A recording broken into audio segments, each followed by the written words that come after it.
Good morning, Chair, board members, General Manager. There are 3 members of the public wishing to provide comments. The first is Nellie McKay with comments on item number 1.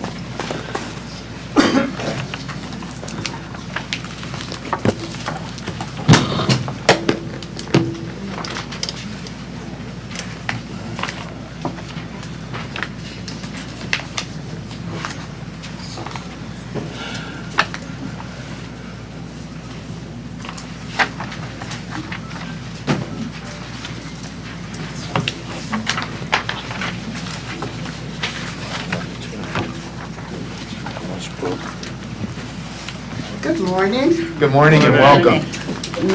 My name is Nellie McKay, and I'm from Patterson Houses in the Bronx. So I came down this morning. I come to the meetings all the time, but I love housing. I love the apartment. I love the community. And where I live, 2645, we have tenants. It's almost like a family building, so we're working together. But in the apartment, the pipes in the kitchen and the bathroom hasn't been changed. And the apartment, those part of the building was built in 1950, so they need to be changed. Because they're old and they corroded, you know, we like new pipes. The money's there. Also, on the 4th floor, I live on the 4th floor, when it come a real hard rain, all you need is a towel and some Dove soap and you can take a bath out there. This is how the water comes down. Years ago, I guess they were supposed to be fixing it up. You can't put new material on top of old material. So that means that the roof was corroded, you should move it and put new material because you're wasting money when you do that.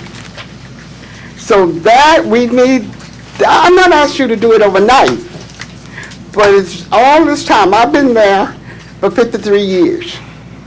And all the things we were supposed to get back in the days, so we didn't get it.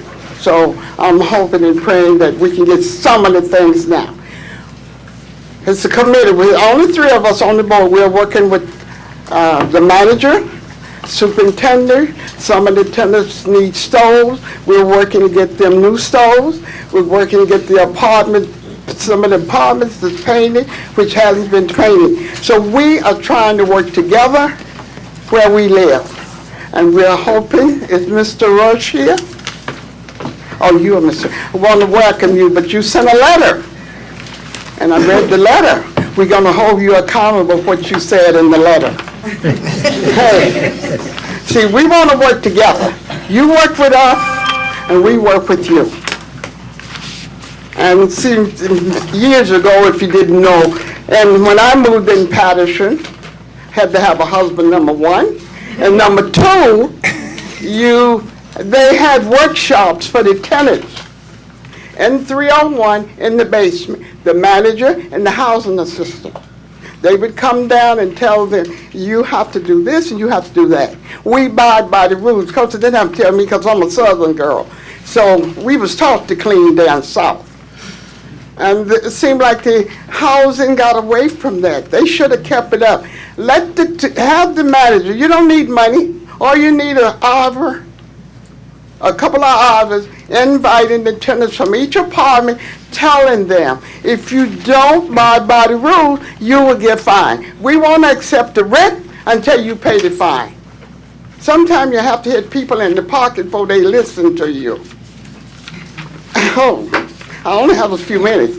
Well, you're on a roll, and it's all good stuff, so let's go. I'm 90 years old, if you didn't know it. All the other people know I'm 90. But I thank God that I'm able to still come down here, and I get up in the morning and thank God that I'm able to go in the community and talk to the manager. We're having a meeting tomorrow about some of the apartments there that has been painted. So we are doing something in the Bronx, and we hope that you have time to come back to the Bronx come to Patterson Housing. We're not asking you to come every month, but once in a while, come to Patterson. See, we're gonna hold you accountable for everything you say you're gonna do. And I'm asking you to get Mr. Rush, the secretary, here, so we can sit down and talk to him, because he didn't keep his word. When he was sworn in, Senator Elizabeth Warner spoke to him and said to him, I voted for you. Are you going to use this money for NYCHA? Are you going to use this money to donate to Donald Trump campaign? And when he finished clearing his throat, he said he wanted to come to the community and work with the tenants. We haven't seen Mr. Roy. We haven't heard from Mr. Roy. So if the money is allocated for NYCHA, we expect this money to be used for NYCHA, and if we all work together, everything can be done over the years. And I want to thank you, and I welcome you, and I repeat again, we're going to hold you accountable for whatever you said. Hang on, Nellie, hang on a minute. First off, thank you so much for coming, and thank you for your comments both on your own circumstances at your property, but also the kind of light that you're shining on NYCHA's overall issues. And one thing I wanted to say, you live in a property that's as old as I am. Yes. And I don't know how you feel, but I've had to have my pipes worked on. So I think that that's only fair, both buildings and people, as we get older, you have to make that investment. And to your point, it's not just about coming to do the repair, but how do we fix the piping? How do we stop the water from getting in the building? And that's all very sound advice. And I will come and visit. And we'll talk more about this. But I wanted to acknowledge your comments because they're very practical and grounded in the issues we face. So thank you. Thank you. All I said, if we work And hold me together. accountable. Yeah, have you no the doubt. one. And Mr. Rush is, Mr. Carson, Carson. he's yes. the secretary. Yes, he is the secretary. That's Dr. right. Carson, yep. And he's had the money. He does have money under his purview. And, We don't want this money to get away, sir, like in 1965. All right. 1965. 3 grand, $68 million. Peter bought from Paul, so Peter never paid Paul back. no, we So won't. we we're not never gonna do got that. anything that we were supposed. We need new doorbell. We haven't had doorbell. If people ring the bell, my grandson, if he come and ring the bell, I don't even hear him unless he bang on the door. Those bells are old. Those Right. houses are old. When anything is old, you have to keep working, fixing it up, not patching it up, fix it up. Fixing it up. Thank you very much. Thank you so much. And you'll see me next month. You'll see me down here. I'd be glad for it. So I need the advice and counsel. Mary McGee? Hello, everyone. Hi. Thank you for having us here today. My name is Mary McGee. I'm a resident at Fulton Houses.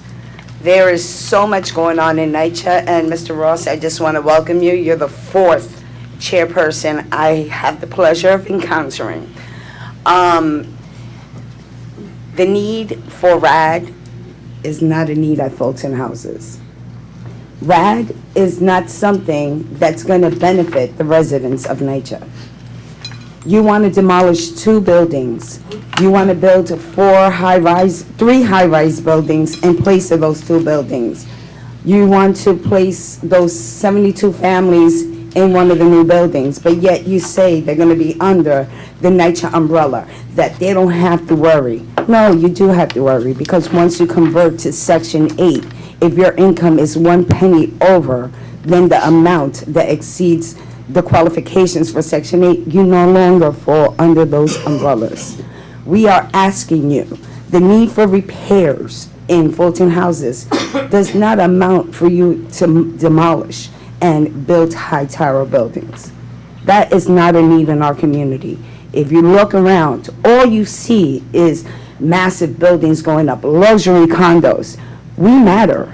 Just because we're low-income families, working families that cannot afford the rent around us, doesn't mean you have to displace us, demolish our buildings, and make us into a private organization. If a private developer can do it, so can NYCHA. I went to Ocean Bay Houses. Was I impressed with the outside? Oh my God, I loved it. Why can they invest on the grounds, but yet you can't? You have grounds people. What does it cost you to place some grass seeds down and make our grass greener? Instead of spending money on planters in front of the buildings that collect rats, and you have to jump when you're gonna go in your building because the rats are hiding in there, spend the money on seeds. Make our grass greener. As for the repairs, I know Councilman Corey Johnson, the Speaker of the House, he allocated money for, we don't have boilers, but our steam system. Right. Now, when is NYCHA gonna use that money? I know the funding becomes available in October. I was once a TA president, so I know the routine. You're quick to want to send out an RFP for demolition and RAD, but how quick are you to send out an RFP to fix our steam system? That's my question to you. My other issue is roof repair. NYCHA in their 2.0 plan says it's 2.1 million. Where's the money for capital funding for Fulton houses? If you look back at your budget, because I go to every annual budget you have, and I ask this question, Fulton houses has not been allocated any capital funds for the 6 years that I've been there. Where's the money for Fulton's houses capital repairs? Since NYCHA has said they want to do RAD in our development, and since we've been fighting you on this issue, because we're not with the Tenants Association president, which I had the honor of meeting you in the elevator with him. That's right. And I'm still waiting for you to set up that meeting with me, but we'll talk about that later.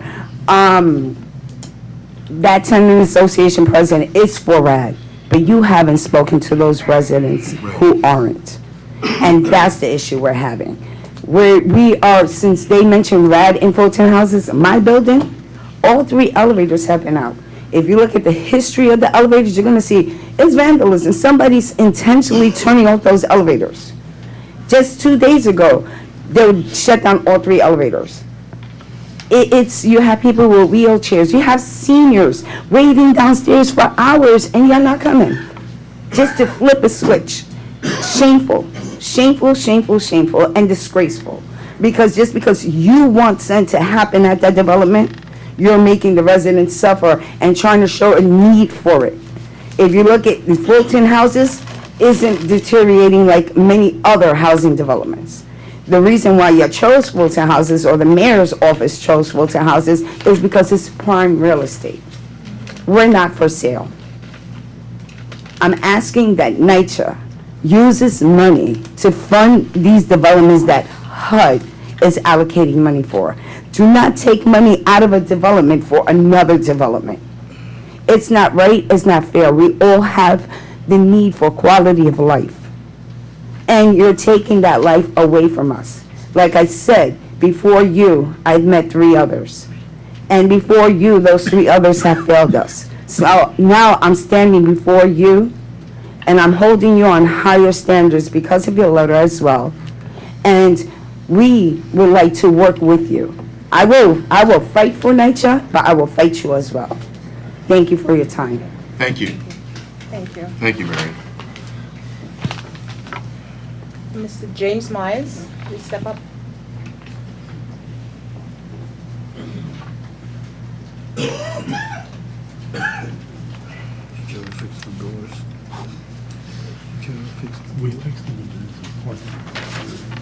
Good morning. Good morning. Okay. My name is James Myers, and I'm from Patterson Houses. Okay. Number one, I'm speaking about, we had contractors there doing doors and various other things.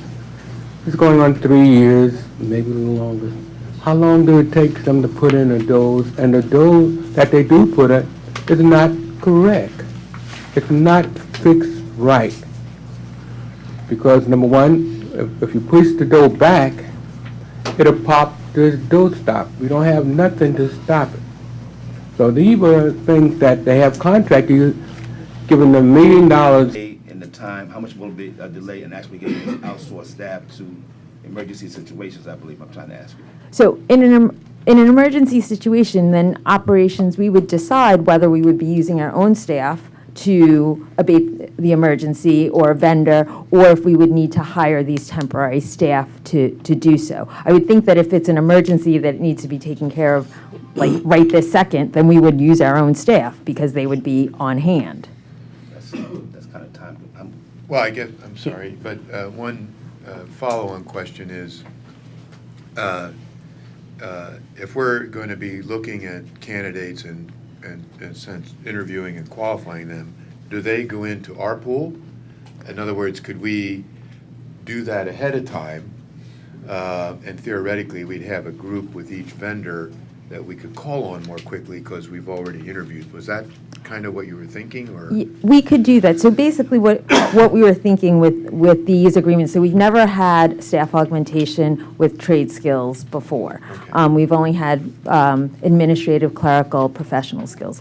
What we were thinking is that in the increased use of temporary staff or sometimes funding that isn't in perpetuity and then makes it difficult to hire full-time staff, if we could create a new pipeline for trade skill staff so that we don't have to directly hire temporary staff ourselves. So sometimes we do hire temporary Right, trade skill right. staff ourselves, but there's a limited pipeline for that. So this creates 3 other buckets, so to speak, where we could recruit the staff. So yes, if we decided that we had some funding to dedicate to this, and we wanted to hire some trade skill staff from these vendors, and then use those staff would be working here alongside our other staff, and then use these staff to abate emergencies, then we could do so. And Carrie, I'm getting a sense that we could work out a sort of business process with the 3 vendors on how we'll create the pool, and then we'd even have the option maybe to test it out and bring some folks on and see how it works. And Absolutely. that would be possible under the terms of the Yes. contracts. Okay. I will have to abate my vote for support for the 5, 6, and 7. Sorry. Are you abstaining? Recuse. Abstaining, I mean abstaining, Recuse. yes. Okay. Any other questions? Okay. Thank you.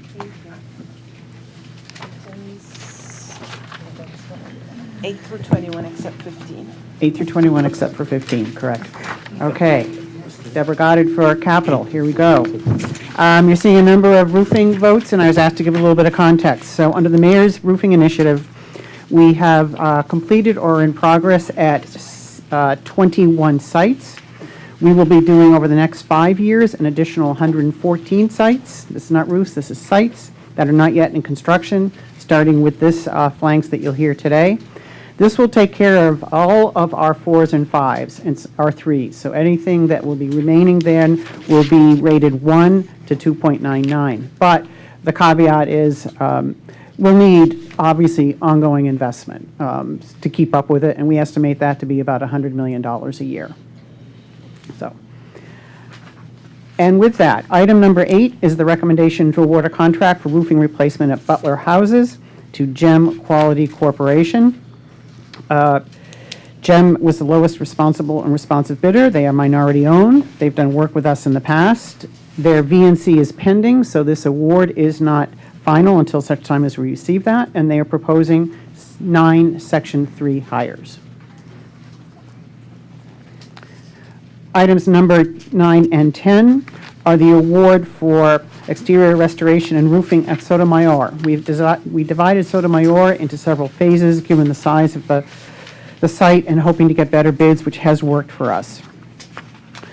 So the first contract for Phase 2 is being awarded to S&N Builders, a minority firm. The lowest responsive bidder, ABCD, did not meet the experience qualifications for this particular contract and the size of this contract.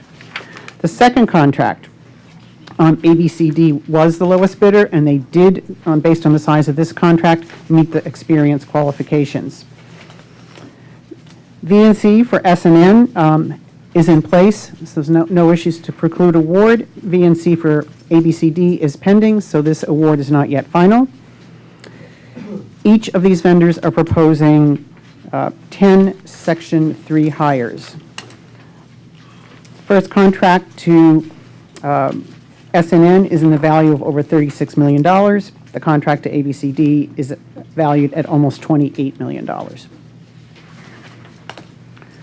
Item number 11 is the award for a roofing contract replacement at Farragut Houses to Zoria Housing LLC. The first lowest bidder did not even submit the contractor experience form and were disqualified. This contract is approximately $23.5 million. Zoria is minority owned. They've done work with us in the past. Their VNC is pending, so this award is not yet final. And they are proposing 6 Section 3 hires. Items number 12 and 13 request the approval to increase the contract values for 2 job contracts that relate to developments in Manhattan, Bronx, and Queens. The contractor is WDF Inc. These contracts each were in the original amount of $10 million. We're asking for a $5 million increase to both.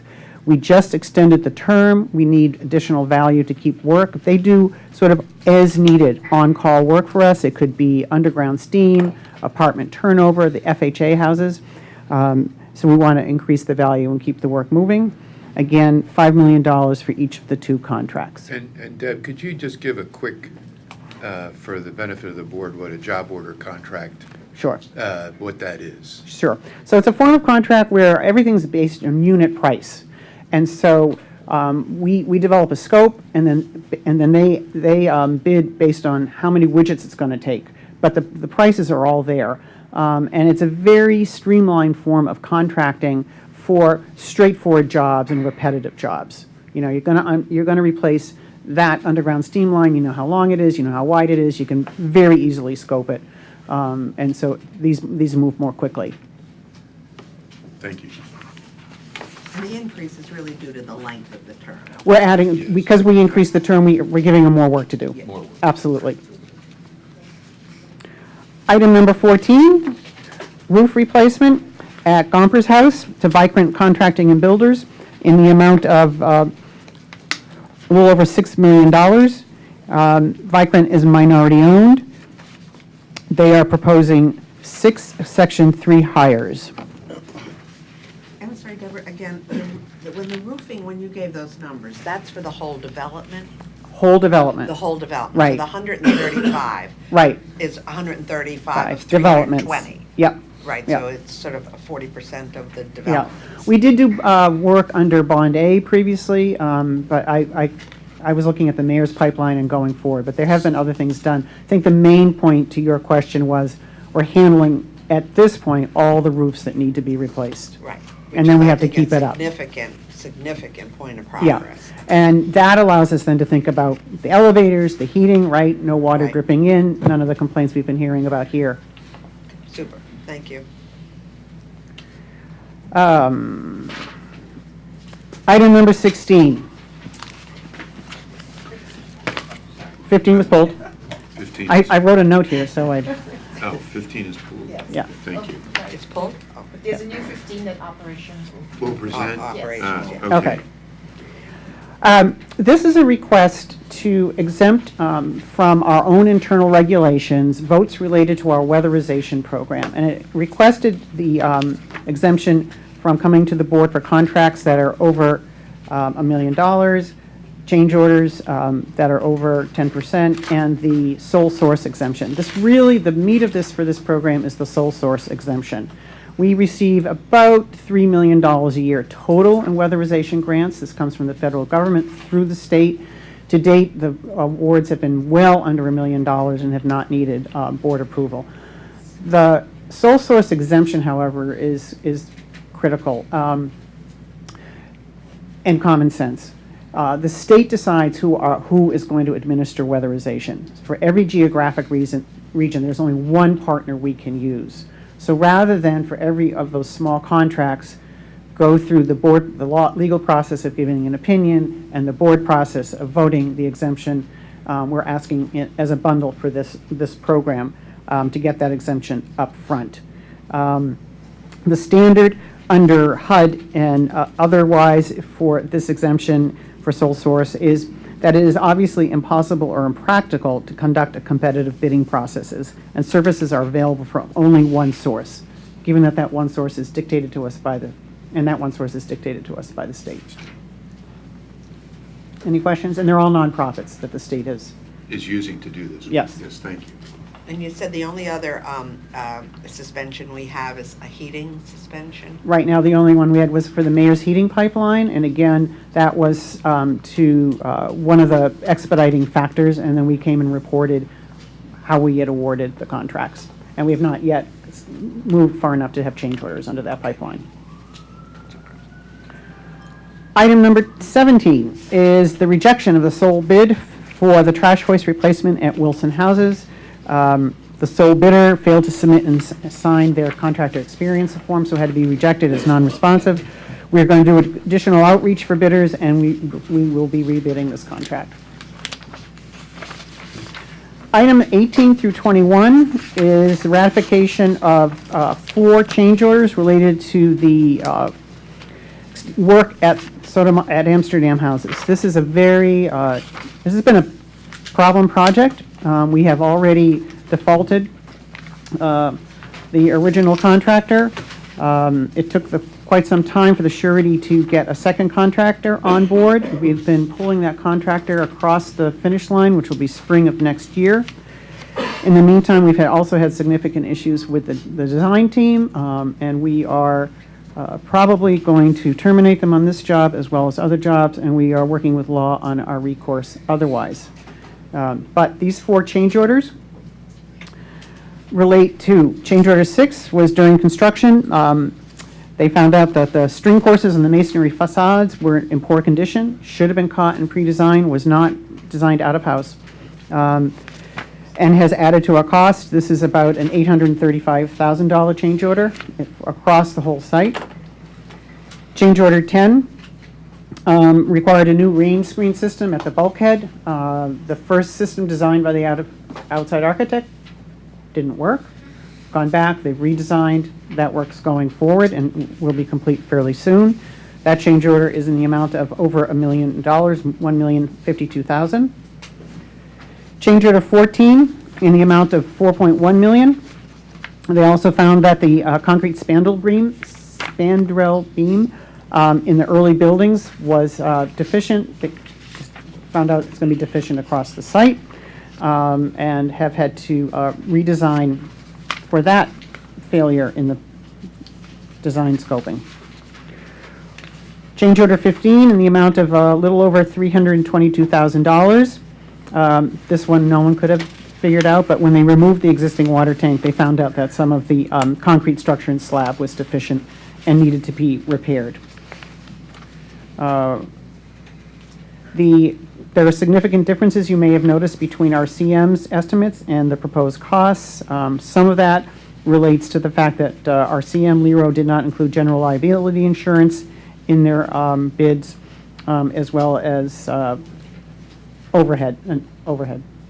Deb, Yeah. in reading through these, and I just want to see if I'm understanding this correctly, that we had the issue with the contractor to the point where we had to go get the insurance company in and Yeah. get a new contractor. Correct.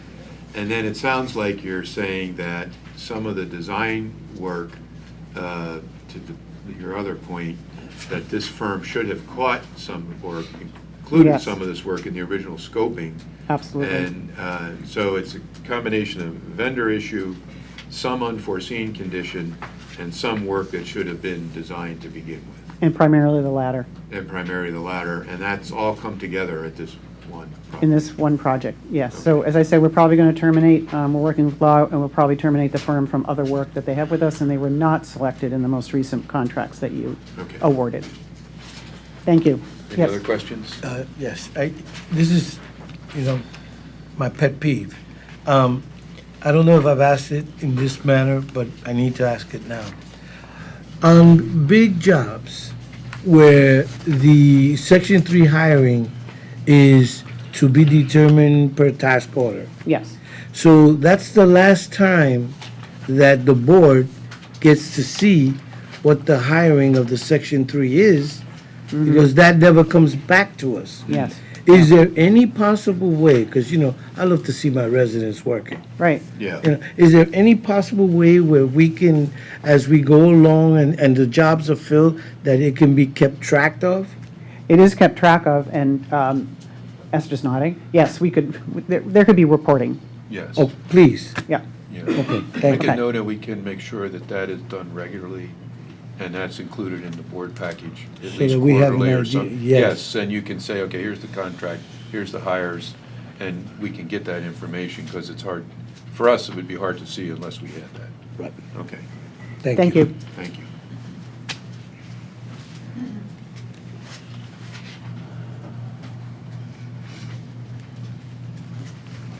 Good morning. Good morning. I'm Anne Marie Flatley, the Vice President for Performance Management Analytics. This resolution seeks authorization to submit an amendment to the authority's fiscal year 2019 annual Public Housing Agency Plan. This amendment includes the fiscal year 2019 Capital Fund Annual Statement, Performance and Evaluation Report, and the 5-year capital plan.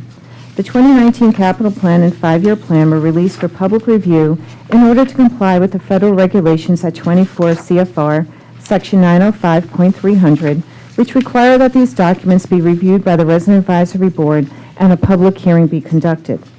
This resolution also seeks authorization to submit the certification of compliance with the PHA plans and related regulations to the U.S. Department of Housing and Urban Development in accordance with Section 511 of the Quality Housing and Work Responsibility Act of 1998. The certification that will be executed includes 2 notations which state the following. Notation 1. Currently, NYCHA is not in compliance with the number of federal regulations and is working to assess the extent of noncompliance.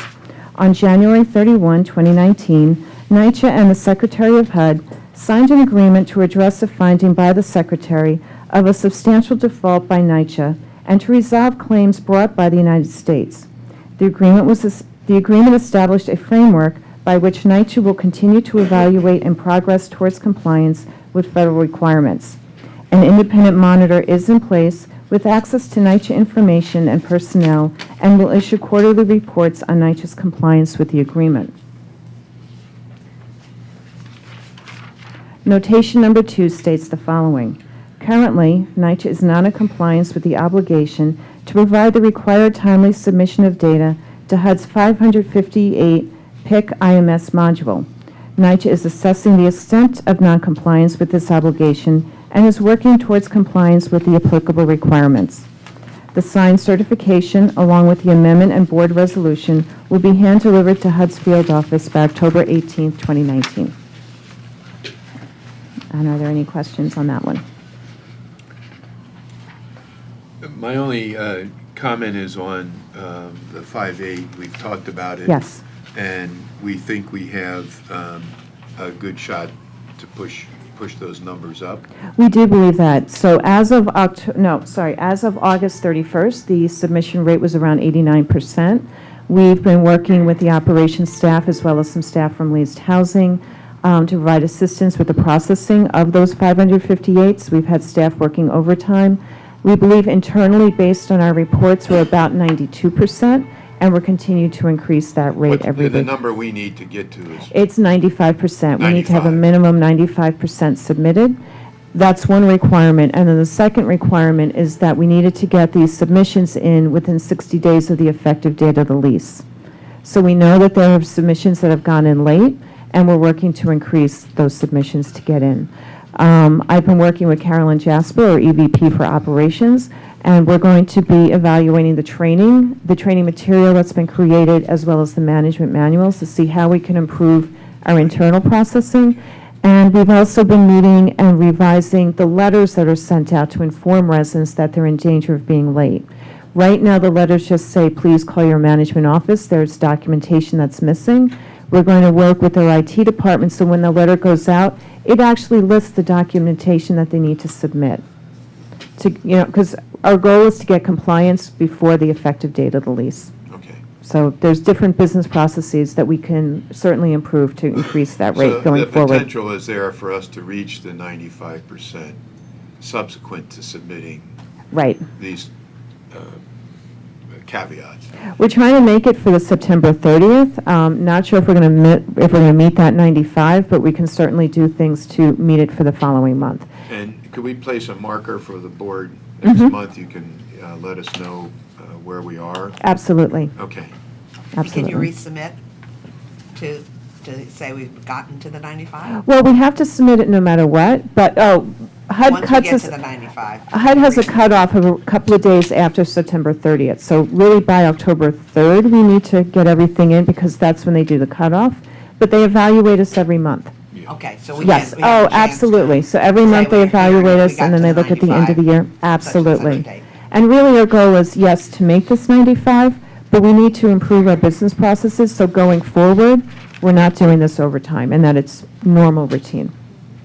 Okay. So item number 23. This resolution seeks authorization to submit the authority's fiscal year 2020 annual PHA plan and the fiscal years 2020 to 24 5-year plan. The annual plan and 5-year plan include the following additions for 2020.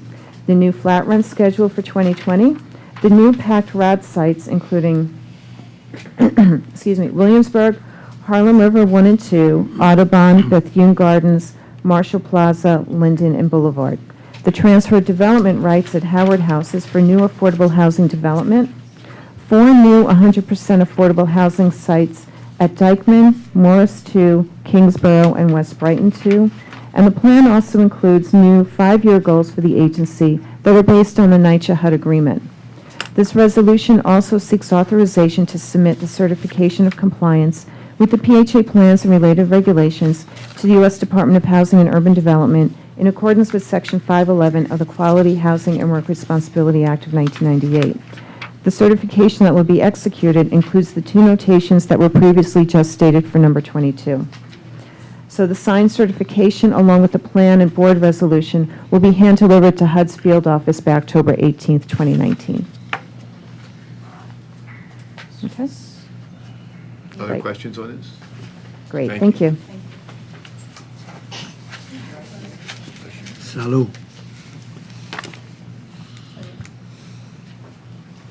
Good afternoon. Afternoon. VP Gerald Nelson, VP of Public Safety, and I'm here to speak about items 24 and 25.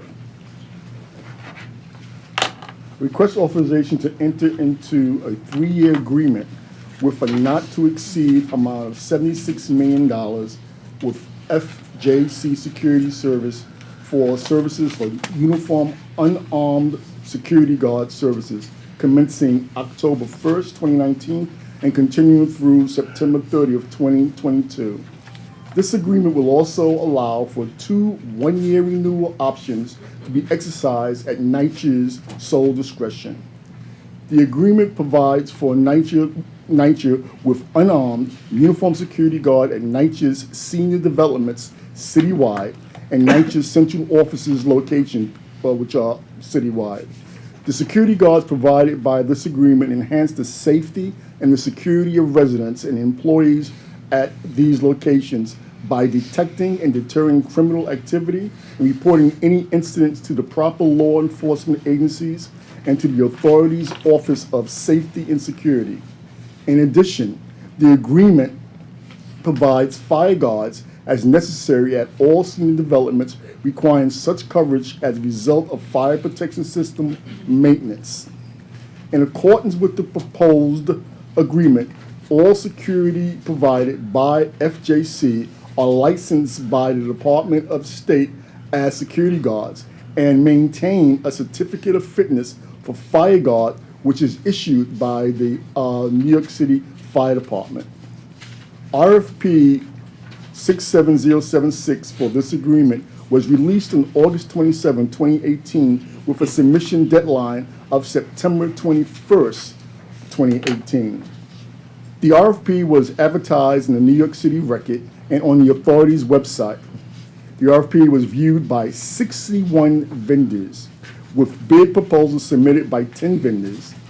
3 proposals, Harvard Protection Services, ISS Action, and Ground Up Security, were immediately deemed non-responsive due to the submission of an incomplete bid package. One proposal, Brosnick Risk Consultants Ltd., was deemed non-responsive for failure to submit the required hard copies and a flash drive. The remaining 6 proposals were evaluated utilizing an evaluation criteria identified. The evaluation committee reviewed and evaluated the proposals and determined that the proposal submitted by FJC was superior based on the following 6 criteria. 1, proposal's cost of proposal, including the fixed hourly rates to be charged to the authority. 2, the qualifications of the proposal, including evidence that the proposer's ability to perform the services as outlined in the scope of the services. 3, the quality of the proposal's proposal, including completeness, organization, and proposed methodology of providing the services. 4, the other proposer's other qualifications, including the understanding of the legal and the regulatory requirements applicable to the services, the qualifications of the security guards and other personnel who will be assigned to the services, the proposal's ability to training program, and the quality of the proposed employee benefit programs. 5, the capacity of the proposal to perform the services, including the proposal's ability to provide security guards up to the maximum staffing level and the proposal's financial conditions and resources demonstrated in part by the proposal's financial statement, including the proposal. And the last qualification for evaluation, the proposal's oversight and quality control and supervisory measures, including the proposal's proposed quality control plan and the means in which the proposal will perform the reporting requirements described in the scope of the services. Upon the completion of the evaluations of the submitted proposals, the evaluation committee recommended the award of the agreement to the firm, as I mentioned before, with the highest score, which was FJC. FJC is a non-minority business enterprise and has provided approximately $48.7 million worth of security service for the authority in the past 2 years. FJC has indicated in its Section 3 hiring plan that it intends to hire 90 residents in the title of guard. A vendor name check requested on May 28 and is still pending. There will be no award until the VNC is issued and the vetting by the procurement department finds no issue to preclude the award. Therefore, Public Safety recommends that the members approve such board resolution, permit the agreement to be executed in accordance with the authority's bylaws, delegations record, and other applicable authority procedures and documents pursuant to the foregoing terms of this board resolution and such other terms and conditions as the General Counsel or the General Counsel's designee deems appropriate. Any questions? Yes. Yes, ma'am. Of the 90 security guards that will be hired, what percentage is 90? What's the overall total? The overall total, that I'll have to get back to you on that. That you're asking for the total under the The contract? Yes. total of the contract. Right, so if we had 200 guards and 90 is part of that or something, we have to figure, I'm not saying we have 200, but we'll have that. But I can get that answer for you, ma'am. Okay. Okay, also, will FJC, in relations to the senior citizens buildings where they will be stationed, will they just be stationed at the front of the building, or will they be doing verticals and walking tours to ensure that the property and the seniors are safe? That's an excellent question. No, ma'am. They're only for at the entrance. They sign people in and out.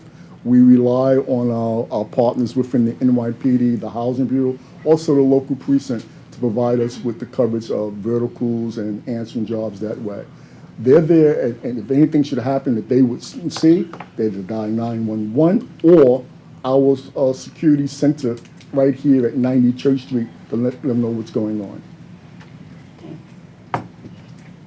I just wanted to reinforce that maybe in the future NYPD could be on the evaluation committee. It seems to me that connection is so important. Absolutely, man. We'll take that into consideration. As a matter of fact, we'll put it in play. Yes, sir.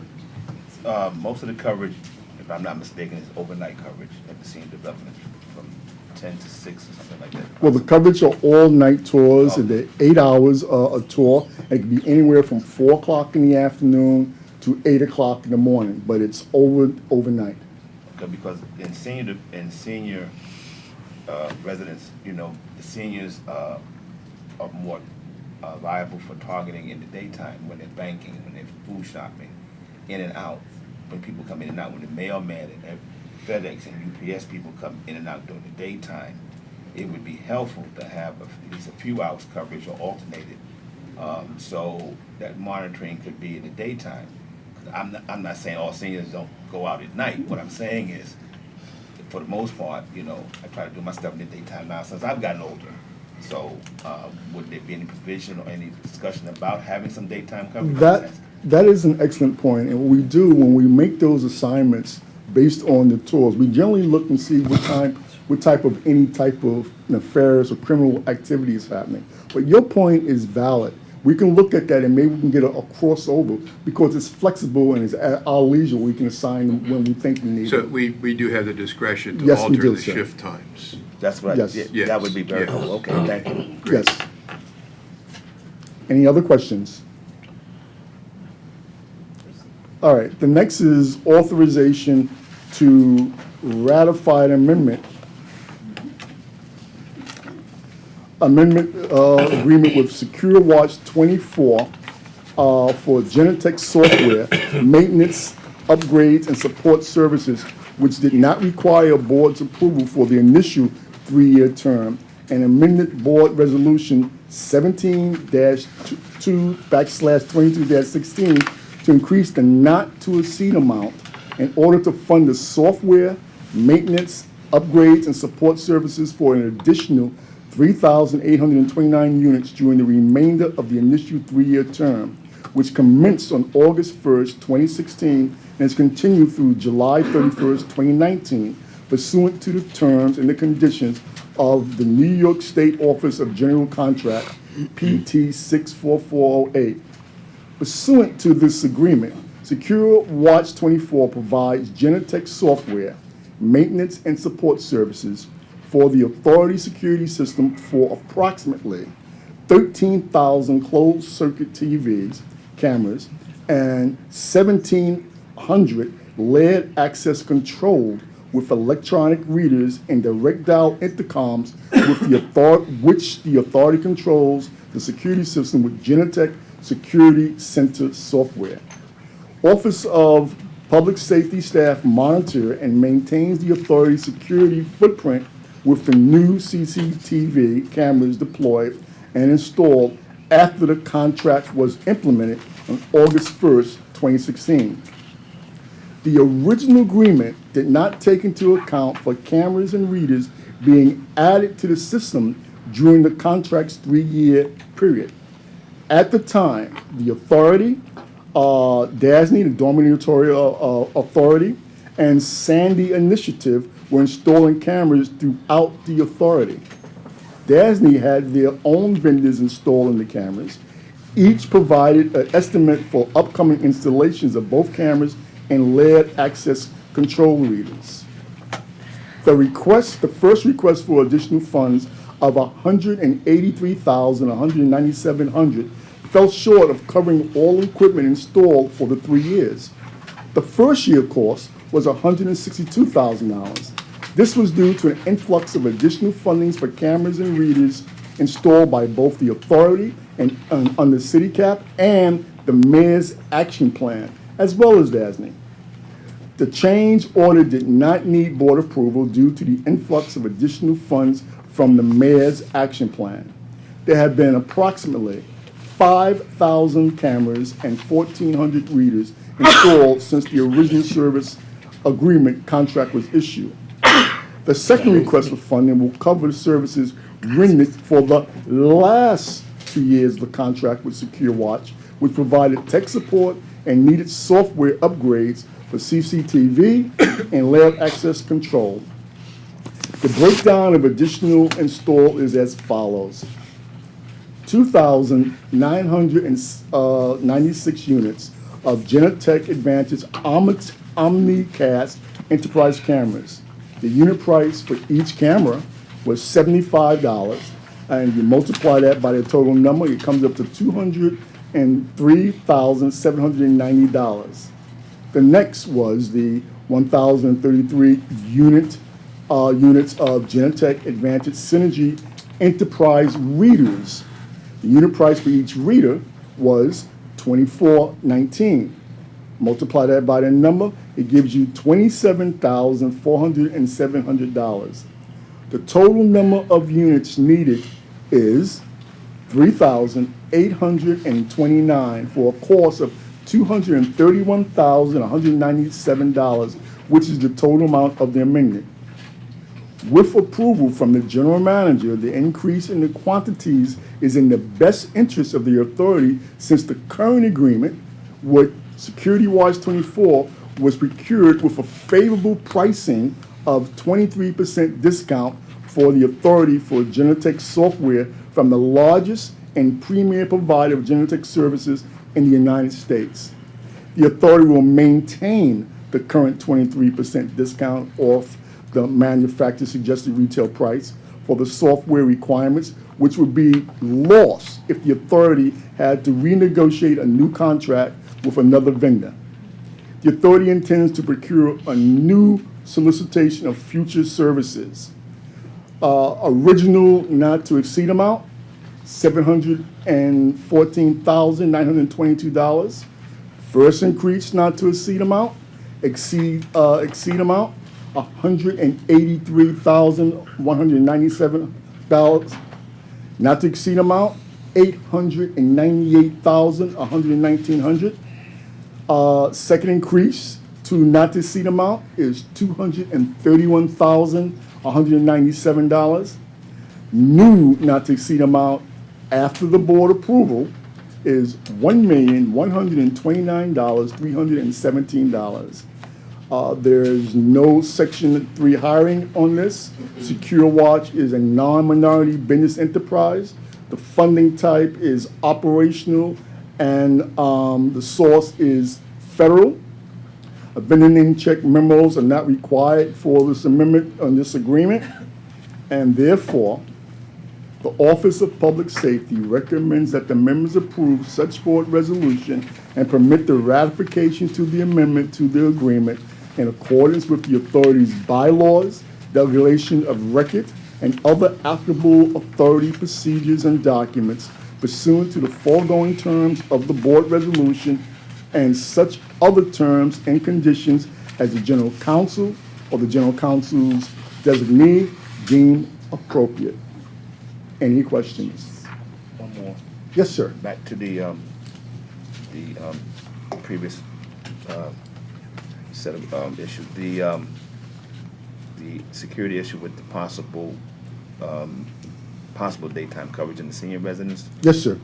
If y'all have that discussion and it goes well, you think it would possibly something that could come into effect before the holidays, because the holidays is stick-up time, you know, and that's a very rough time for, you know, for people who are being targeted. You think that discussion could be expedited? I am well aware of that. You're absolutely right. Yeah. We always put in a holiday plan. Talk about my former job where we look out for things like that. And because you brought it to my attention, I'll make sure I'll speak to my counterparts in the PD. Plus, we'll look at this contract and see what adjustments that we can make for those specific areas that you're talking about. It sounds like a good idea. I will look into it. Thank you. Any other questions? That's it. When, Yes, sir. when this is, when we're executed and we understand what the shifts look like, I'd like to have you come back and give us a quick update on the shift. Oh, and with whether- modifications we've made. Yes, and whether we can try out the daytime and where, that kind of thing, and if we could do that. Sure, sir. So I'd like to place a marker for a follow-up. You got it, sir. Great. Anything else? Thank you for your time.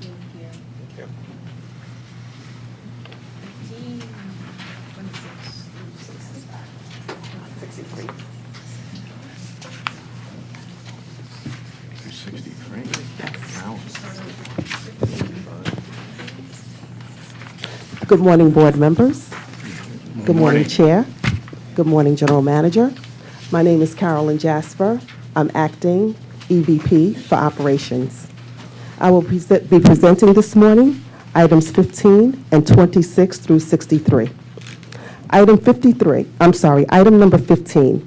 Authorization is requested to approve a change order to this requirement contract awarded to Hertz Electrical LLC for emergency lighting maintenance, which did not require initial board authorization for an initial 2-year term with 1-year renewal option to increase the not-to-exceed amount in the amount of $289,655 in order to fund the continued provision services during the remainder of the initial 2-year term and the 1-year renewal option term, which commenced on June 19th, 2018, and is continuing through June 18th, 2021. This requirement contract provides for emergency lighting maintenance. The scope of work includes, but is not limited to, furnishing all labor, materials, equipment, insurance, and incidentals required for emergency lighting maintenance. Are there any questions?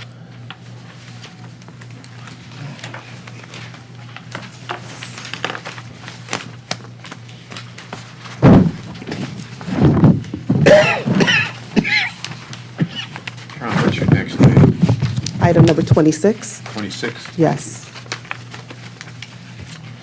Authorization is requested to award this requirement contract to the sole responsive and responsible bidder, JFD Tube and Coil Productions Incorporations. There are no renewal options. This requirement contract provides for the purchase and delivery of boiler tank coils in accordance with the authority standard specifications and delivery ready for use by authority heating personnel. JFD shall deliver only during the period of this requirement contract the specified boiler tank coils to any authority development citywide and Long Island City warehouse. Any questions? This is the only vendor? Yes. Okay. Item number 27. This is a rejection of the sole bid is recommended in the best interest of the authority. This requirement contract will not be rebid. Recommendation to reject all bids is based on the fact that the sole bidder, Lifco Power Equipment Incorporated, submitted a bid proposal which is 19% higher than the authority cost estimate of $1.7 million. Based on Supply Management Department, SMD, post-bid analysis, it was concluded that Lifco's bid proposal is excessive.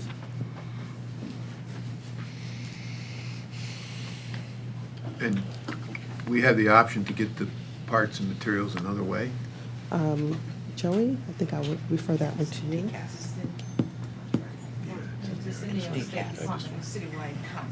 Okay, Thank you. all right. Okay, thank you.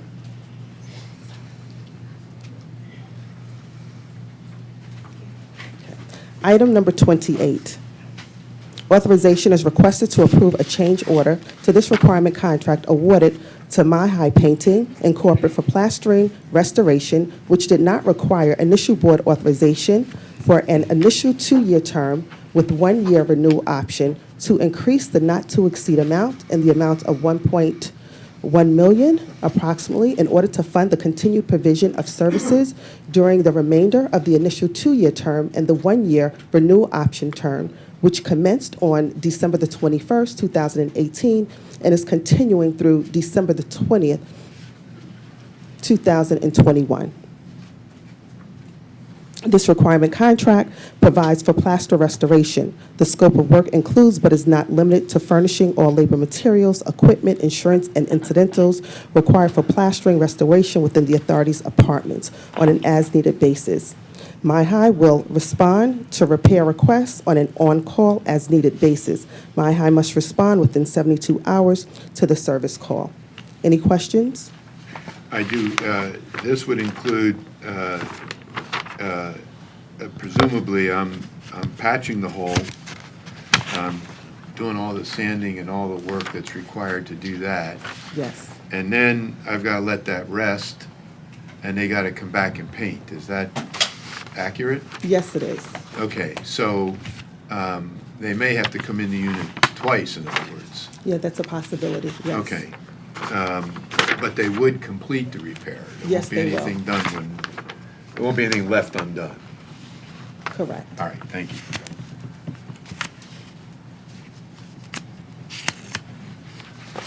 Item number 29. Authorization is requested to approve a change order to this requirement contract awarded to EIA Electric Incorporated for service of electromagnetic locks, which did not require initial board authorization for an initial 2-year term with 1-year renewal option to increase the not-to-exceed amount in the amount of $608,088 in order to fund the continued provision of services during the remainder of the initial 2-year term and the 1-year renewal option term, which commenced on August the 14th, 2018, and is continuing through August 13th, 2021. The requirement contract. This requirement contract provides for service of electromagnetic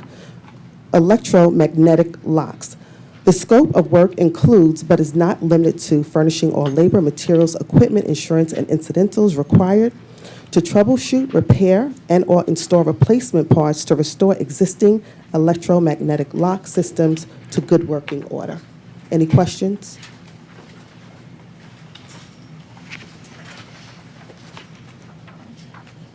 Item number 29.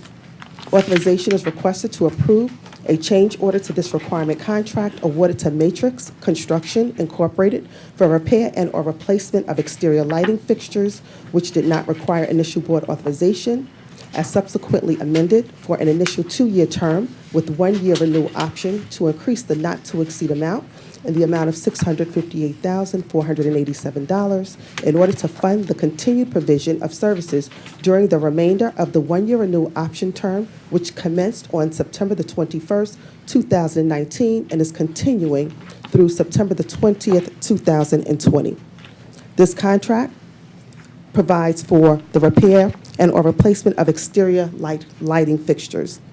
The scope of work includes but is not limited to furnishing all labor, materials, tools, equipment, insurance, and incidentals necessary to provide repair and/or replacement of exterior lighting fixtures located throughout the authority's grounds. Any questions?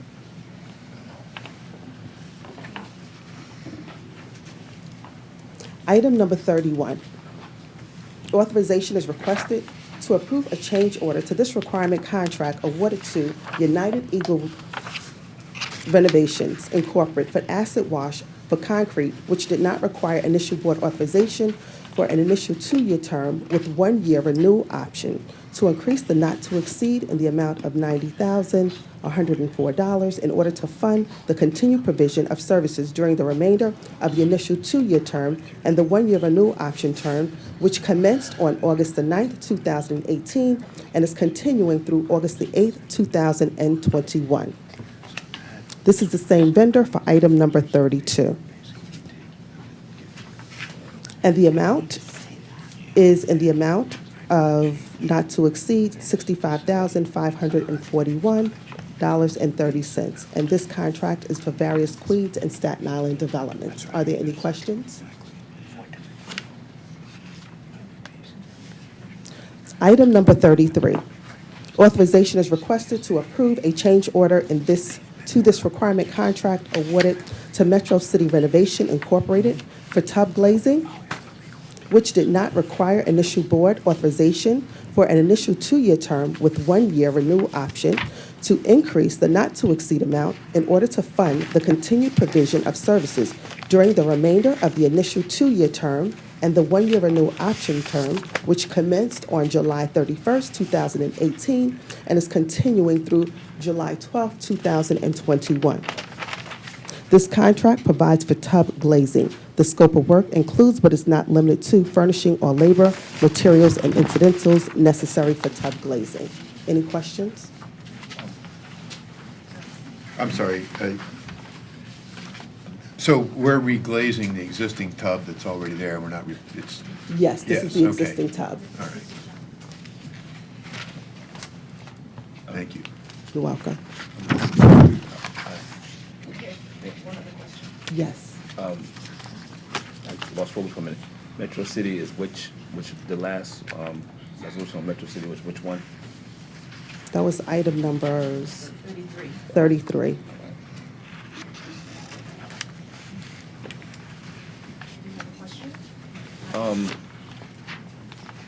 I just go and if I see a vendor has multiple bids in, I'll just check the Metro City. They had a zero and alert on them on a couple of websites. As far as their work, their productivity, and there might be an issue with their licenses. So Is there someone? I'm asking. Yeah, I'm No, asking. he's asking about it. I'm asking, Yeah. are you aware of this particular vendor with them? Because they're on another, so there are some other. Okay, I will ask, is there anyone from procurement here who can respond to that question? Because regarding the vendor, but that could be a question that we follow up on. Is Okay. Esther here? Yes, we'll have someone respond to your question. Okay. I'm sorry, Jackie, I apologize. No, that's a good question. Hi,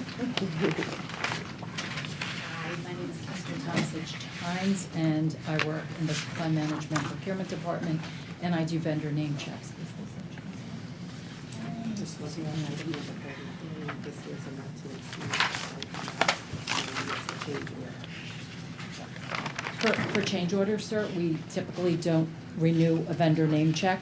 If there are particular issues, we do it for new contracts that are in excess of $250,000. But for change orders, we don't renew that process. If there is a particular vendor that has issues that are required to be brought to our attention, the IG's office would usually do that. If it involves something that is egregious and that would rise to the level of finding that vendor non-responsible. Okay, all right, thank you.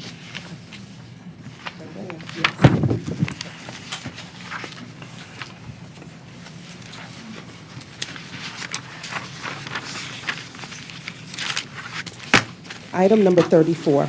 Authorization is requested to approve a change order to this requirement contract awarded to Encore Construction and Contracting Incorporated for repair and/or replacement of roof and rear exit doors, which did not require initial board authorization for an initial 2-year term with 1-year renewal option, to increase the not-to-exceed amount in order to fund the continued provision of services during the remainder of the initial 2-year term and the 1-year renewal option term, which commenced on February 6, 2019, and is continuing through February the 5th of 2022. The amount is $861,124.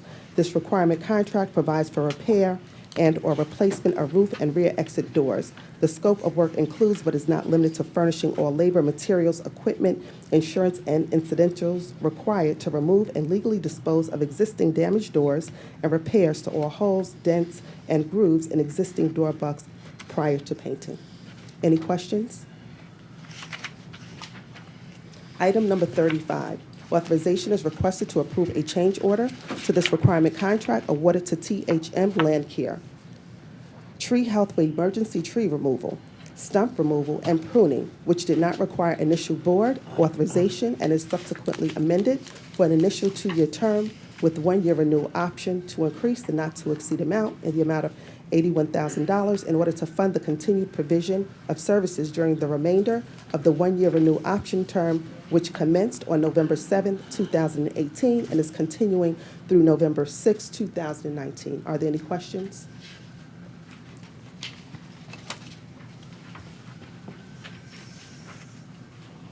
Item number 36. Authorization is requested to approve a change order to this requirement contract awarded to Earthlink General Construction Incorporated for the cleaning of basements and crawl spaces, which did not require initial board authorization for an initial 2-year term with 1-year renewal option to increase the not-to-exceed amount in order to fund the continued provision of services during the remainder of the initial 2-year term and the 1-year renewal option term, which commenced on July 19th, 2018, and is continuing through July 18th, 2021. Are there any questions? Item number 37. Authorization is requested to approve a change order to this requirement contract awarded to T.D.M. Royal Incorporated for the cleaning and sanitizing of compactor chutes, which did not require initial board authorization for an initial 2-year term with 1-year renewal option to increase the not-to-exceed amount in the amount of $331,634 approximately in order to fund the continued provision of services during the remainder of the initial 2-year term and the 1-year renewal option term, which commenced on October the 16th, 2018, and is continuing through October the 15th, 2021. Are there any questions?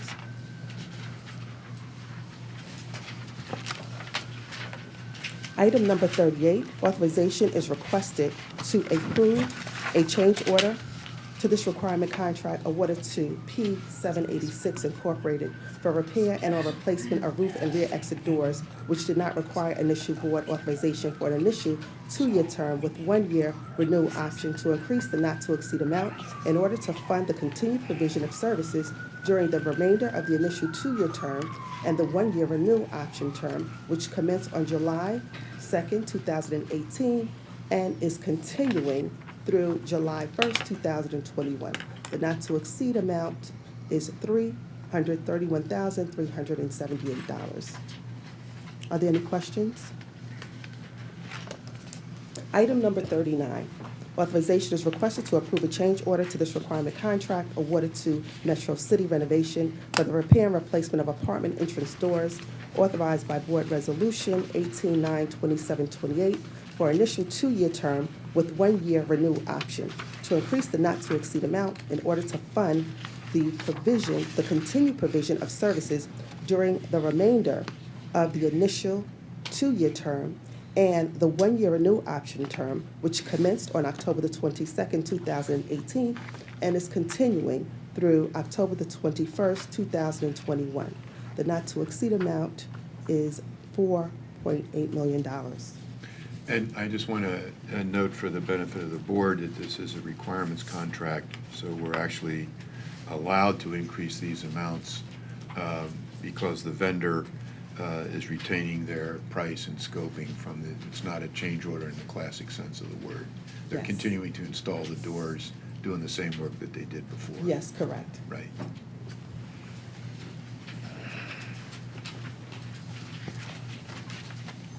Item number 40.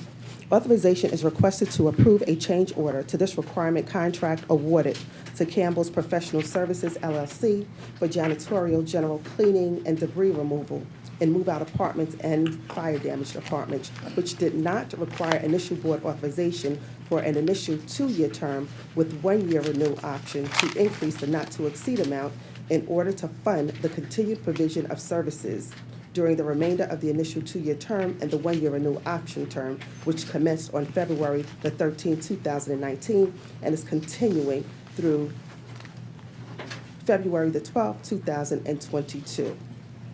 The not-to-exceed amount is $737,349. Question on that. Yes. Campbell's, that's a women's-owned company? I just want to make sure I have my.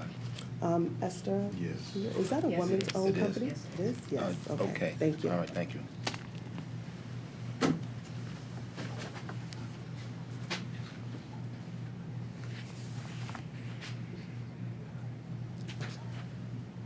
Just to clarify, Jason Goldberg from Corporate Affairs.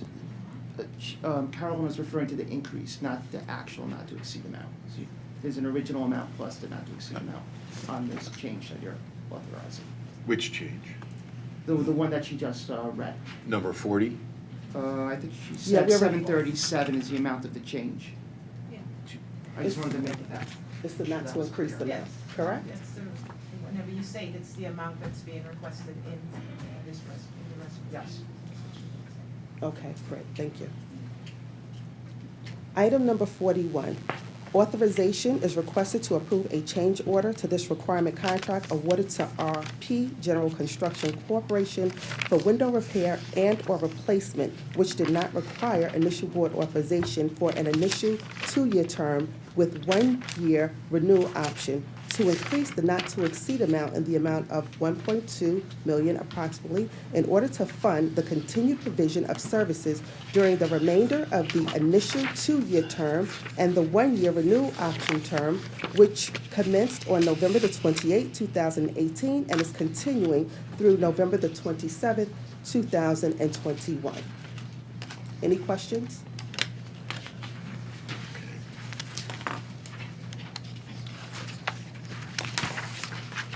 Item number 42, authorization is requested to approve a change order to this requirement contract awarded to Kumar Contracting Corporation for removal and installation of vinyl composition floor tiles in apartments, which did not require initial board authorization, and as subsequently amended for an initial 1-year term with 1 6-month renewal option to increase the not-to-exceed amount in the amount of $37,494 in order to fund the continued provision of services during the remainder of the initial 1-year term and the 6-month renewal option term, which commenced on November the 26th, 2018, and is continuing through May 25th, 2020. Are there any questions? This, on 42 with the vendor, Humor. This, I just, like I said, randomly I just pick out stuff. I just wasn't able to find anything about them at all, neither bad or good. Do you have like a little insight in how long y'all been using them? And So you're asking for background information a little on bit, yeah, just a little bit. Just a Kumar? little, Yes. I wasn't able to find anything on them.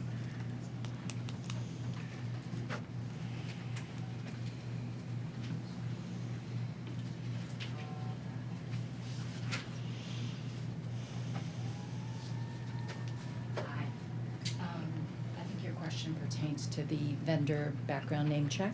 Yeah, if y'all been using them a while, you know how. Yeah. Your relationship. I mean, you'll be using them a while or whatever, and yeah. So I can provide you with that information as a follow-up. As I said before, the vendor name checks we do when the contract is initially awarded, when it's in excess of $250,000. In this particular change order, we would not renew the vendor name check, but I can provide you with the background information Thank you. on the prior one if it supports. Okay, thank you. Thank you. Okay.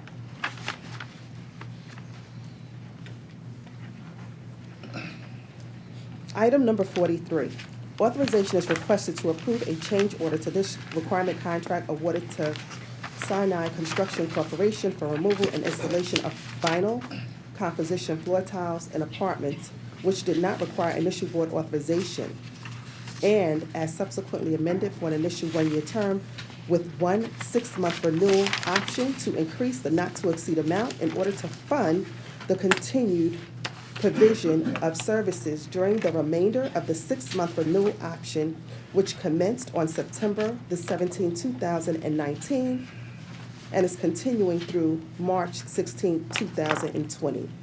The increase being requested is $57,975. Are there any questions?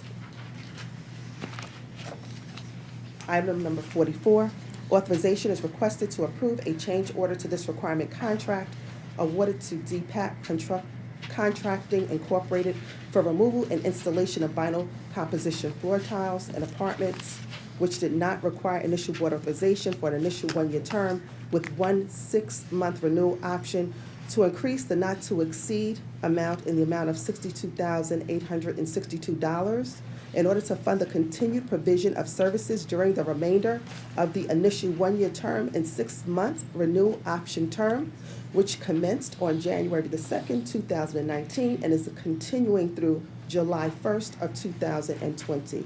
Are there any questions?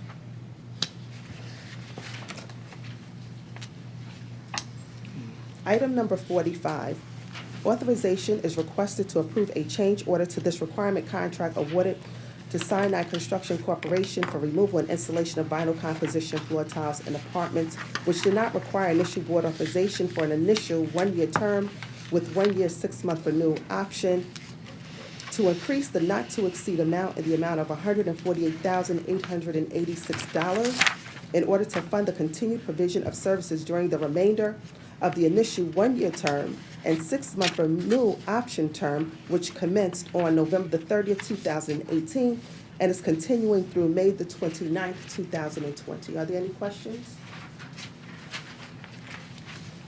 Item number 46, authorization is requested to approve a change order to this requirement contract awarded to Metro City Renovation Incorporated for removal and installation of vinyl composition floor tiles in apartments, which did not require initial board authorization for an initial one-year term with 1 6-month renewal option to increase the not-to-exceed amount in the amount of $27,067 in order to fund the continued provision of services during the remainder of the initial one-year term and the 6-month renewal option term, which commenced on September 18th, 2018, and is continuing through March the 17th, 2020.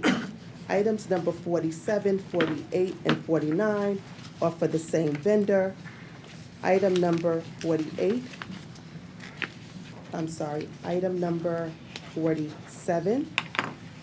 the not-to-exceed amount. The increase for the not-to-exceed amount is $27,136. This contract is for Farragut. Item number 48.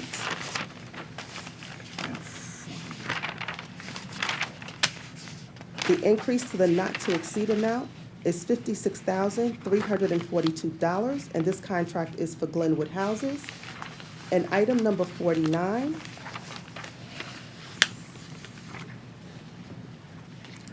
The increase to the not-to-exceed amount is $67,619, and this contract is for Red Hook East. Are there any questions?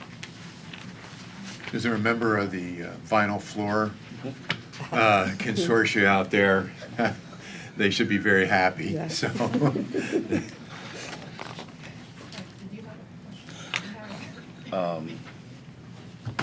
No, that's. Okay. That's okay. Item number 50, authorization is requested to approve a change order to this requirement contract awarded to J.P. Handa Construction Incorporated for removal and installation of vinyl composition floor tiles in apartments, which did not require initial board authorization for an initial one-year term with 1 6-month renewal option to increase the not-to-exceed amount in the amount of $138,173 in order to fund the continued provision of services during the remainder of the initial one-year term and the 6-month renewal option term, which commenced on December the 14th, 2018, and is continuing through June 13, 2020. Are there any questions? Item number 51 and 52 are for the same vendor, Satgar Construction. Authorization is requested to approve the change order to this requirement contract awarded to Satgar Construction Incorporated for maintenance painting of apartments, which did not require initial board authorization for an initial 2-year term for 1-year renewal option to increase the not-to-exceed amount for Drew Hamilton houses in the amount of $231,572 in order to fund the continued provision of services during the remainder of the initial 2-year term and the 1-year renewal option term, which commenced on June the 13th, 2018, and is continuing through June the 12th, 2021. Item number 52, with the same vendor, Satcar Construction, is for South Jamaica Houses 1 and 2, and the increase to the not-to-exceed amount is $258,859. Are there any questions? Item number 53. Yes. Satgar, that's 51 and 52. Yes. And the, like I said, I don't want to make a statement, but as I variously go through things, it paints a picture for me because I'm not a numbers person. And just stating that they seem, I've seen them numerous times. They seem to be, their rating is 90%, and they have a high verified license with the EPA. So, just asking, how long have you been using them, or besides, obviously, see. Okay, I'm going to ask Esther to come up. We have another question. Esther should sit up here.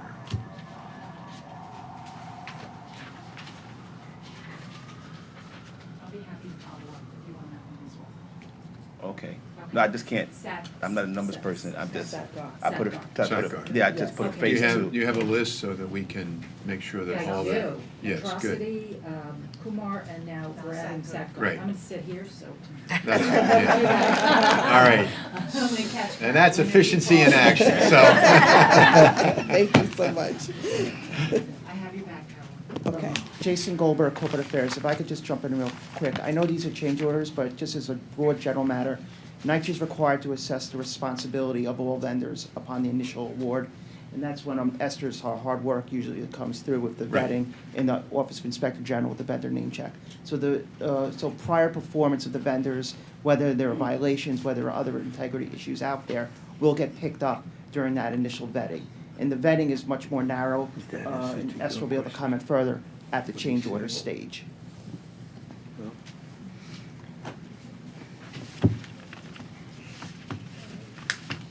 Blueberry. Easier. Yes, 53. okay. Yeah.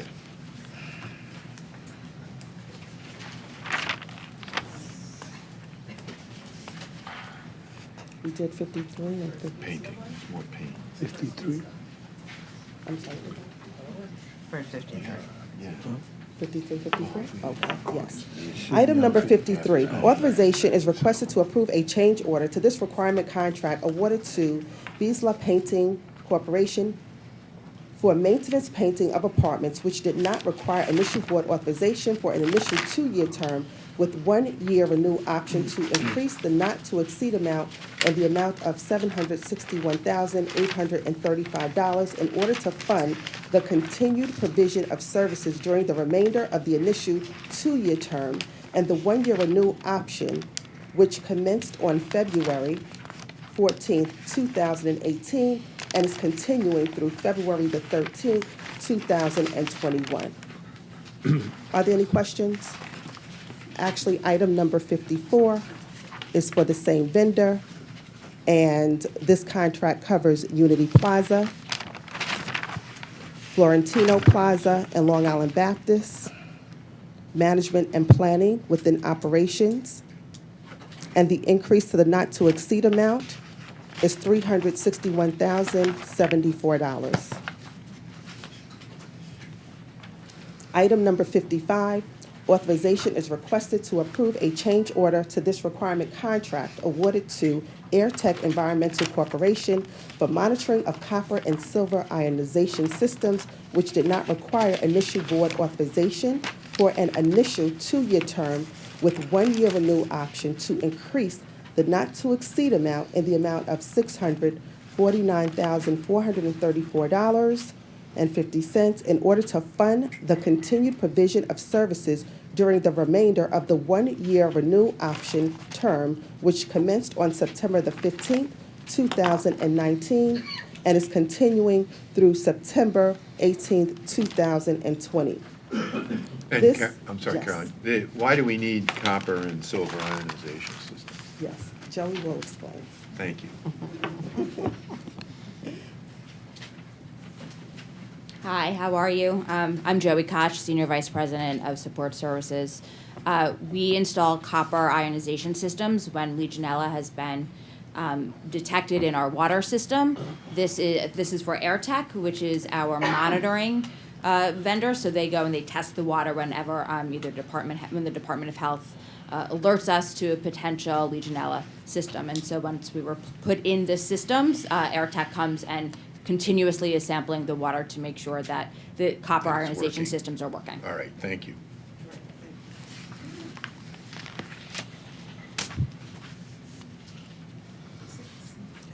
Item number 56, Authorization is requested to approve a change order to this requirement contract awarded to CLC Communications Incorporated for service of intercom systems authorized by Board Resolution 18-5, 30-13, and as subsequently amended for an initial 2-year term with 1-year renew option to increase the not-to-exceed amount by $670,987 in order to fund the continued provision of services during the remainder of the initial 2-year term and the 1-year renew option term, which commenced on June the 15th, 2018, and is continuing through June the 14th, 2021. Item number 57 is with the same vendor, and this contract is for next generation operations. And the increase to the not-to-exceed amount is $593.68. Are there any questions? Same work, intercoms and Yes. everything? Okay.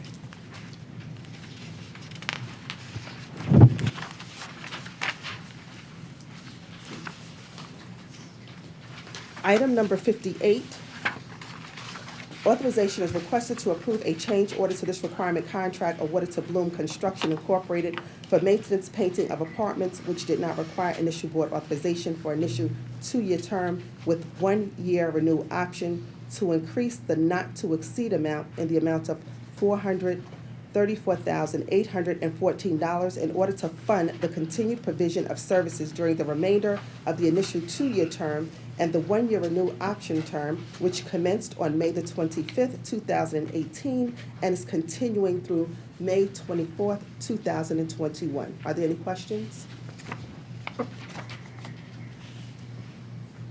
Item number 59, authorization is requested to approve a change order to the requirement contract awarded to Vinradier for maintenance painting of apartments which did not require initial board authorization for an initial 2-year term with 1-year renewal option to increase the not-to-exceed amount in the amount of $547,713 in order to fund the continued provision of services during the remainder of the initial 2-year term and the 1-year renewal option term, which commenced on March the 28th, 2018, and is continuing through March the 27th, 2021.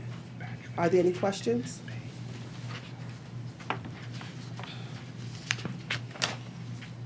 Item number 60. Authorization is requested to approve a change order to this requirement contracted awarded to Sahara Construction Corporation for emergency mechanical pumping and cleaning, which did not require initial board authorization for an initial 2-year term with 1-year renew option to increase the not-to-exceed amount in order to fund the continued provision of services during the remainder of the initial 2-year term and the 1-year renew option term, which commenced on December the 21st, 2018, and is continuing through December 20th, 2021. The amount being requested to increase this contract and the not-to-exceed amount is $1,345,416.75. These requirement contracts provide for emergency mechanical pumping and cleaning. The scope of work includes but is not limited to furnishing all labor, materials, equipment, insurance, and incidentals required for emergency mechanical pumping and cleaning in accordance with requirement contract documents. And Carolyn? Yes. Are we talking about we're pumping water out of someplace? Yes, this could be for stoppages. Stoppages Yes. or would these Backups. be backups? Yeah, in the basements, right. If we had, would we use this vendor if we had to pump out an elevator pit or anything like that, or is that somebody else that we use? Just curious. I would have to get that information to you. Okay. Yes. I'm just assuming that if we've got a flood, there, we've got people to pump the water out. Yes, okay. I will definitely follow up on that inquiry. This is the same vendor who has the contract for item number 61, and this contract is for various Brooklyn developments and for management and planning.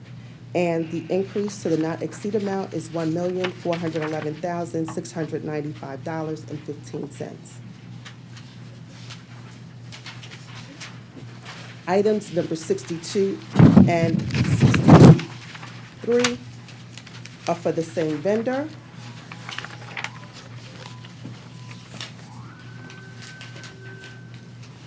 Authorization is requested to approve a change order to this requirement contract awarded to EIA Electrical Incorporated for repair and/or replacement of public space lighting, which did not require initial board authorization for an initial 2-year term with 1-year renewal option to increase the not-to-exceed amount in the amount of $181,717.92 in order to fund the continued provision of services during the remainder of the initial 2-year term and the 1-year renewal option term, which commenced on August the 9th, 2018, and is continuing through August 8th, 2021. The same vendor has item number 63, and this contract is for various Queens and Staten Island developments as well as management and planning, and the increase for the not-to-exceed amount is $237,065.65. Are there any questions? She's done? Yes, she is. I'd like to abstain my vote on the following items. 33, 39, 46, 47, 48, 49. Okay, thank you. Thank you, Carol. Thank you.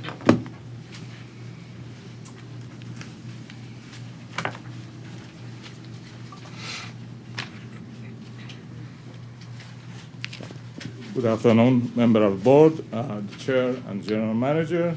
My name is Rasul Azdanijad. I'm the vice president of Healthy Home. Authorization is requested to enter to 2 IDIQ contracts for lead-based paint inspection to Core Environmental Consulting Incorporated and Chem Consulting Corporation. This IDIQ is for XRF testing of 135,000 units as required by authority, manage and supervision of labor, equipment, and necessary inspection of apartment for lead-based paint. We already have 8 contractors working on that, and these are additional contractors that we're requesting to add. The value of each contract is about $10 million. Minimum guarantee is about $250,000. We just requested VNC for these 2 vendors, and pending VSC, we will not award until we get the VNC. So under these, both of these are in furtherance of the XRF testing that we're doing as part of the compliance effort. Yes. And the way these contracts work, we have to give them the minimum amount? Yes. And then we task order that, or we can do that if they do well, then we can give them more work up to the cap. Exactly. Minimum we guarantee them $250,000, but if they're doing a good job, we put additional task orders. And this 20 million is additive to the original contract? Yes. Yes. So what is the total amount? The total amount anticipated to be 88 million. 88 million for all 135,000 or for 174,000? For 135,000. And so the cost per inspection is going up? The cost of an inspection based on our estimate was around $550 per unit. So different contractors they have different values. So some contractors are lower, some contractors are higher. Are we, but we're comfortable that we're inside Yes. those numbers? Oh, so we're comfortable that it's gonna end up being Right. overall Correct. 550? Right. And what I couldn't, because lead is so important right now. Right. They're in there, they find a problem. Mhm. What do they do? They're just gonna report to us. They report. They reported to us based on the XRF result, And right now, in the past, we never had this computerized. Now we computerize all the results. We uploading it in our system. So based on that, we know what is positive, what is negative. And if we are positive intact, we're not doing anything with them right now, but in the future, we're gonna abate those. But if positive and peeling, we're creating right away the work order to take care of the peeling pay. And does this allow us to complete the 135 by 2020? Hopefully, we're on, that's why we add an additional contractor to make sure we're. Right, because the goal is end of 2020, right? That was an internal goal that we had set, right? And I just want to add too, that there's two components to the testing. There's the XRF test component of it, but there's also paint chip analysis. So where we do test positive on a component, where the component itself may be positive, not the paint, but the vendor also does paint chip analysis, which is much more precise in measuring how much lead is actually in the paint versus in the underlying component. And Vito, this work, once we have the determination, we're feeding this into the compliance requirements in the agreement in terms of how we prioritize Yes, these. absolutely, Yes, yeah. I mean, because, the monitor chose to report that we no way could meet the 2020 goal based Right. on our current Right. pace. So this affirmatively, we are approving in order to meet the 2020 Right. goal. I think there is what we add in this contract is because we see we're a little bit behind, but overall, in the first priority that we put this unit into XRF testing, these are the units that we know we have some sort of lead-based paint in them. So because of that the paint chip sampling that required on these is slowing us down. But once we get to the end of the development that we know there is no lead-based paint on them, the inspection could go a lot quicker. And also there is a shortage of market on the contractor who have certified risk assessor or an inspector. So right now, what I'm hearing even from contractor, they're stealing their own from each other because there is a shortage of EPA certified inspector to do this work. Right. So we did the worst ones first, so Right. they took longer. Right. It'll speed up. Speed up The as we go. additional contract should get us there. Right. And this is a great example of a report we should see at every board meeting. Yeah. How many have we done? Right.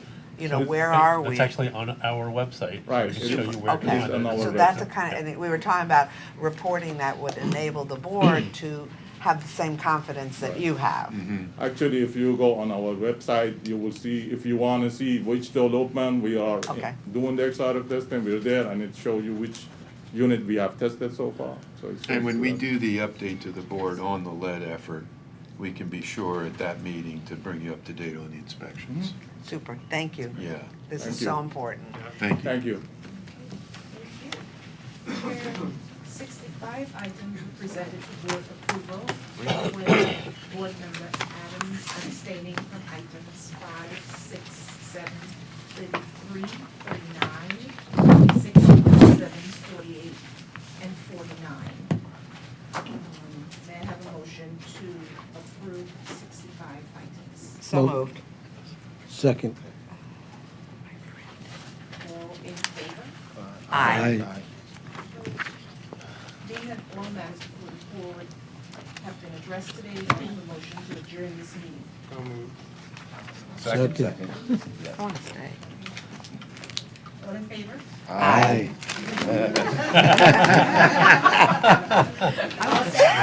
Boy, that was,